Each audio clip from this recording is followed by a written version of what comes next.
খুশি করার জন্য কোনো কিছুই আনতে পারিনি যেটা তোমার সামনে প্রেজেন্ট করার যোগ্যতা রাখে। ইসলাম যদি একটা ক্লাসের নাম হয়, ইসলাম যদি একটা বিদ্যালয়ের নাম হয়, ইসলাম যদি একটা বইয়ের নাম হয়, এই ইসলাম নামের বইয়ের মধ্যে কি কি আছে একটু দেখার দরকার। ভাইয়া জোরে বলেন, দেখার দরকার আছে। এবার আমি যদি বাংলা বই নিয়ে কথা বলি, সেখানে কিন্তু বিজ্ঞান, ভাইয়া জোরে বলেন, বাংলা বইয়ে বিজ্ঞান, বিজ্ঞানের মধ্যে আবার সমাজ বিজ্ঞান, ফিজিক্সের মধ্যে আপনার সমাজ বিজ্ঞান, সমাজ বিজ্ঞানের মধ্যে আপনার আর্টস, একটার মধ্যে একটা নাই, একটার মধ্যে একটা নাই, কিন্তু ইসলাম নামের বইয়ে সব আছে। সুবহানাল্লাহ জোরে বলেন, ইসলাম নামের বইয়ে সবকিছু আছে। এবার আসেন, আমাদের সুন্দর একটা পরিবারের জন্য, সুন্দর একটা সমাজের জন্য, সুন্দর একটা জীবনের জন্য আমাদের a+b² সূত্র না শিখলেও মুরব্বীকে দেখে কিভাবে সম্মান করতে হয় এটা শিখতে হবে। আপনারা কি বলেন, ঠিক কি না? আমি জানি বাই বোর্ড না জানলেও একটা ছোট বাচ্চাকে কিভাবে আদর করতে হয়, এতিমকে কিভাবে ছায়া দিতে হয় এটা জানতে হবে। আর একটু জোরে বলেন, আমি হোলকিয়বের সূত্র না জানলেও অন্তত একটা পরিবেশে, সামাজিক পরিবেশে কিভাবে বসতে হয়, কিভাবে কথা বলতে হয়, কিভাবে আওয়াজ করতে হয়, এতটুক ভদ্রতা আপনাকে আমাকে শিখতে হবে। জোরে বলেন, এতটুক ভদ্রতা আপনাকে আমাকে শিখতে হবে। আমি সমাজ বিজ্ঞানের সমাজ কাকে বলে এটা না বুঝলেও স্বামী হিসেবে বউয়ের কাজ কি, বউয়ের হিসেবে স্বামীর কাজ কি, স্বামীর উপর বউয়ের দায়িত্ব, বউয়ের উপর স্বামীর দায়িত্ব, একটা সুন্দর জীবনের জন্য এতটুক শিকার দরকার। ভাইয়া জোরে বলেন, এতটুক শিকার দরকার। এবার আমি কোথাও খেতে বসেছি, খাবার দিয়েছে, দুই হাতে যদি বুটকা বুটকা খায়, আমাদের খাওয়া দেখে আরেকজনের খাবার রুচি চলে যাবে। খাওয়ার যে একটা আদব আছে, ভদ্রতা আছে, এটা শিখতে বলেন, এটা শিখতে। বাথরুমে যাওয়ার আদব কি শিখতে, বের হওয়ার আদব কি শিখতে, ভাই একটু জোরে বলেন না, শিখতে। রাস্তায় চলার আদব কি এটা একটু শিখতে। আপনি ঠান্ডা মাথায় গবেষণা করে দেখবেন এই সমস্ত বিষয়ে কোনো পুস্তক কথা বলে নাই, কিন্তু নবী রাহমাতুল্লিল আলামিন পার্ট বাই পার্ট প্রত্যেকটা বিষয়ে নবী আল্লাহর নির্দেশে কথা বলে আমাদেরকে সুন্নতের মাধ্যমে শিখাই দিয়েছেন। শুধু তাই নয়, বাথরুমে কিভাবে ঢুকবো সেটাও নবী শিখাই দিয়েছেন, বাথরুম থেকে কিভাবে বের হওয়া উচিত নবীজি সেটাও শিখাই দিয়েছেন, খাওয়ার কিভাবে শুরু করব, ডান থেকে না বাম থেকে এটাও শিখিয়ে দিয়েছেন, কিভাবে বসবো সেটাও শিখিয়ে দিয়েছেন, শুরুটা কি বলে হবে সেটাও শিখিয়ে দিয়েছেন, শেষ হওয়ার পরে কি করতে হবে এটাও শিখিয়ে দিয়েছেন। আপনার আমার দৈনন্দিনের 24 ঘন্টার প্রত্যেকটা বিষয় কিভাবে করলে কল্যাণকর হবে দুনিয়াতে এবং পরকালে, প্রত্যেকটা পার্ট ইসলাম শিখাই দিয়েছেন। বলেন সুবহানাল্লাহ। এবার আমরা যদি সত্যিকার বুদ্ধিমান হই, আমাদের ইসলামের নিয়ম মানা ছাড়া দ্বিতীয় কোনো উপায় নাই। জোরে বলেন না, দ্বিতীয় কোনো উপায় নাই। এবার আসেন, এই যে বাজারে কিংবা আপনি কোথাও মার্কেটিং করতে গিয়েছেন, 1 কেজি বলে আধা কেজি ধরাই দিছে, এটা কি ভালো কাজ না খারাপ কাজ? ভাই একটু জোরে বলেন না, ভালো না খারাপ? এটা কি ন্যায় না অন্যায়? এটা কি আমাদের জন্য, সমাজের জন্য, পরিবারের জন্য, দেশের জন্য ভালো না খারাপ? তাহলে এই জিনিসটা খারাপ কেউ কথা বলে নাই, কিন্তু ইসলাম এটা নিয়েও কথা বলেছে, ওজনে কখনো কম বেশ করিও না। সুবহানাল্লাহ জোরে বলেন, আর একটু জোরে বলেন। ইসলাম এটা নিয়েও কথা বলেছে।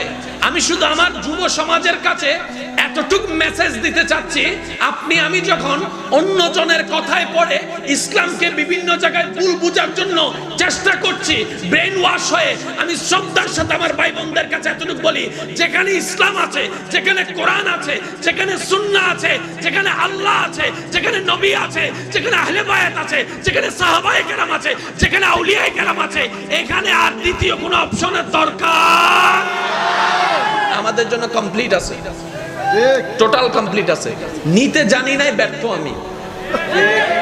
নেওয়ার মতো নিতে জানি নাই, ব্যর্থ আমার, ইসলামের নয়। কথা বলেন ঠিক কিনা?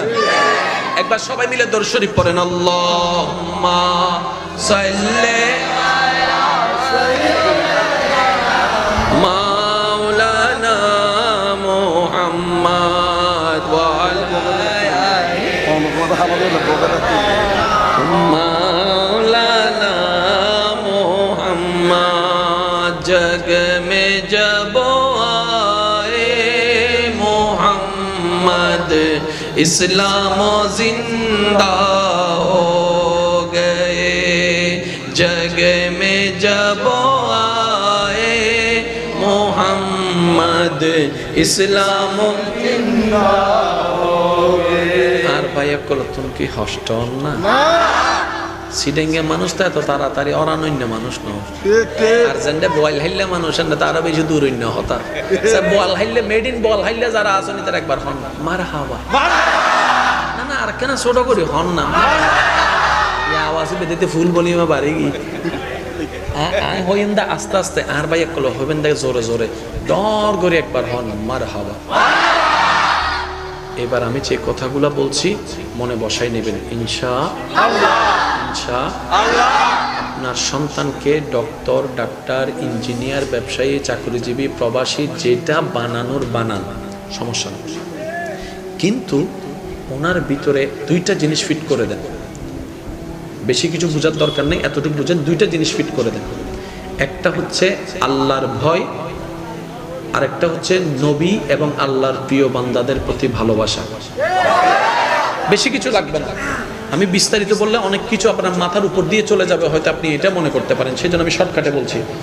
আপনার সন্তানদের কাছে, সন্তানদের অন্তরে কথায় কাজে যেভাবে পারেন দুইটা জিনিস ফিট করে দেন। কথায় কাজে শুধু আল্লাহর ভয়টা ঢুকাবেন, বাবা এটা করিও না আল্লাহ নারাজ হবে, বাবা মা এটা করো আল্লাহ খুশি হবে, কথা আসবে এইভাবে। নবী রাহমাতুল্লিল আলামিন সহ সমস্ত সাহাবা আহলে বাইত আল্লাহর প্রিয় বান্দা যারা আছে তাদের ভালোবাসাটা ঠিক করে দিবেন। কি হয় জানেন, এই দিলটা থেকেই মায়া আসে, মমতা আসে, ভদ্রতা আসে, ব্যবহার আসে। এবার এমন কোন মা বাবা আছে সন্তান থেকে আদব ভদ্রতা চাই না, শ্রদ্ধা সম্মান চাই না, এমন কোন মা বাবা পাচ্ছি না কেন? একসময় মা বাবারা গিয়ে বলে তোদের জন্য পুরা লাইফটাই শেষ করে দিলাম, নিজে না খেয়ে তোরেরা খাওয়াইলাম, নিজে থাকছি ভাঙ্গা করে, মাটির ঘরে, টিনের ঘরে, আর তোদেরকে পাকা করে রাখার জন্য হালাল হারাম বাছাই করি না, ইচ্ছা মতো কামাইছি, জেলও কাটছি 10 বার, তারপরে তোদেরকে আমি 10 তলা বিল্ডিং করে দিছি। এত কিছু আমি দিলাম, শেষ কাটালে এসে শেষ বয়ে এসে আমাকে একটা ওষুধ কিনে দেওয়ার টাকা নাই তোদের, আমার পাশে বসে একটু কথা বলবি এটারও তোদের সময় নাই। কি রে ব্যাপারটা কোথায় হলো? ওই যে আমি আগে ভুল করে ফেলছি, ওই ভুলের মাসুলটা এখন দেওয়া লাগতেছে। এবার আপনি একটু টোটাল হিসাবটা করেন, আলেম ওলামার মা বাবা আছে না নাই? আমাদের সমাজে আলেম ওলামার মা বাবা আছে না নাই? এবার আপনারা সবাই জানেন, আপনি আপনার এলাকার যদি একটু হিসাব টানেন, একজন মুয়াজ্জিনের মাসিক হাদিয়া কত দেওয়া হয়? 7,000, 8,000, 5,000, এর বেশি দেওয়া হয় না। অথচ প্রত্যেক দিন দ্রব্যমূল্যের দাম বাড়তেছে। আমরা যারা 50, 60,000, 70,000 টাকা মাসে বেতন পাচ্ছি, আমাদের সংসার চালাতে কষ্ট হয়ে যাচ্ছে। সেই জায়গায় একজন মুয়াজ্জিন, একজন ইমাম এই 7,000, 8,000 টাকায় সংসার কিভাবে চালাচ্ছে, এটা একটু ভেবে দেখার সবার দরকার আছে, নৈতিকতার দরকার সবার আছে। এবার একটু ক্যালকুলেশনটা করার চেষ্টা করি। আপনারও যে বাজার, মুয়াজ্জিন সাহেবেরও একই বাজার, আপনারও যে খাবার ওনারও একই খাবার, আপনার জন্য যে দাম ওনার জন্য একই দাম। তো যেখানে আপনি 40,000 টাকায় সংসার চালাতে পারছেন না, উনি 8,000 টাকায় সংসার চালাচ্ছে, তাও আবার মা বাবাকে সাথে নিয়ে।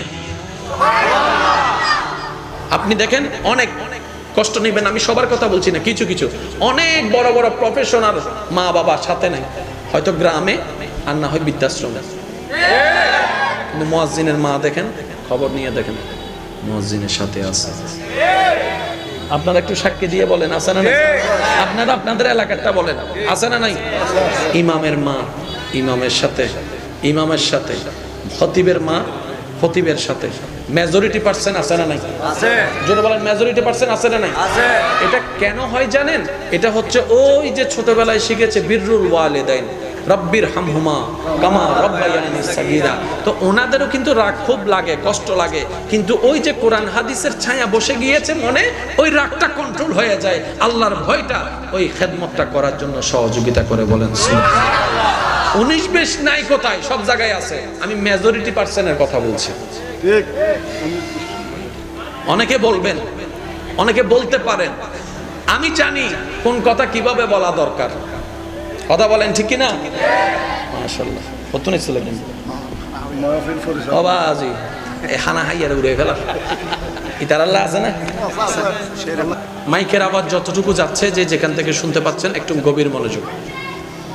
আমাদের বাংলাদেশের মধ্যে 64টা জেলায় রাজধানী বলা হয়। ভাইয়া বলেন রাজধানী বলা হয়। সবাই বিভিন্ন জেলা থেকে কোন মুখে যায়? ঢাকা। আর যে ঢাকায় এস্টাবলিশ হয়ে গেছে সে কখনো ঢাকা থেকে অন্যমুখী হয় না। এটাই হচ্ছে একদম নেচার ব্যাপার। আপনি দেখেন বাংলাদেশ থেকে লন্ডনে যাচ্ছে, আমেরিকায় যাচ্ছে সেটেল হওয়ার জন্য। আমেরিকা থেকে সেটেল হওয়ার জন্য কি বার্মায় আসবে? শ্রীলঙ্কায় আসবে? কারণ মানুষ সবসময় উন্নতির দিকে যেতে চায়, অবনতির দিকে নয়।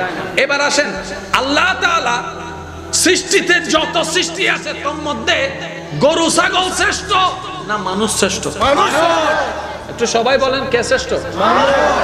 এই মানব জাতির ভিতরে সবচাইতে শ্রেষ্ঠ হচ্ছে নবী রাসূলরা। সুবহানাল্লাহ। মানব জাতির ভিতরে সবচাইতে শ্রেষ্ঠ হচ্ছে নবী রাসূলরা।